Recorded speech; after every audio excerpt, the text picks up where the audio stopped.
आज मैं आप लोगों को हल और हल में अंतर बता रहा हूँ। देखिए, हल और हल दो तरीके से लिखा गया होगा।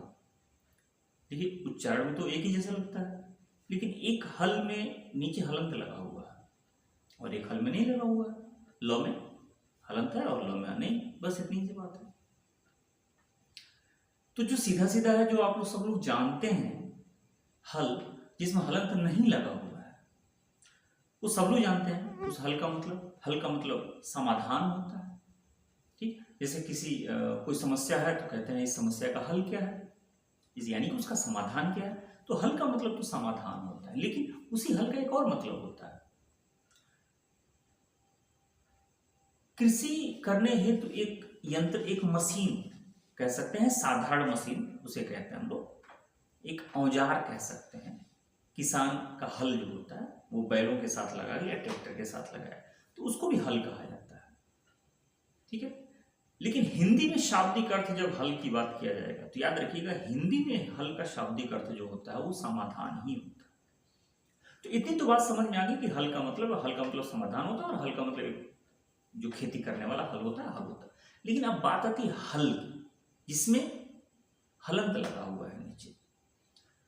अब अगर हलंत आप लोग इससे पहले सुने होंगे नाम, तो ध्यान अगर दिए होंगे कभी, हलंत, हल अंत, हल अंत, जब हम हलंत बोलते हैं तो उस शब्द में ही बोलते हैं हल अंत। तो हल होता क्या है? व्यंजन का एक रूप है। हलंत क्या है? व्यंजन का एक रूप है। जब किसी व्यंजन वर्ण में स्वर नहीं लगता है तो वहां क्या लगता है? वहां हल लगता है, हल लगता है, हल। वो जो नीचे एक ऐसे डैश की तरह से, डंडी की तरह से नीचे झुलाया गया है ना, जिसे हम लोग हलंत बोलते हैं, वो हलंत नहीं बल्कि हल है। वो हलंत नहीं बल्कि हल है। चूंकि वो सबसे अंत में लगता है या अंत में लगा हुआ है, तो हम लोग कह देते हैं हल अंत। बात समझ आ गई?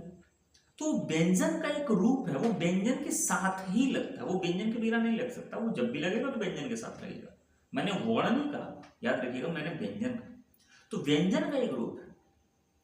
तो एक हल का मतलब व्यंजन का एक रूप और एक हल का मतलब समाधान।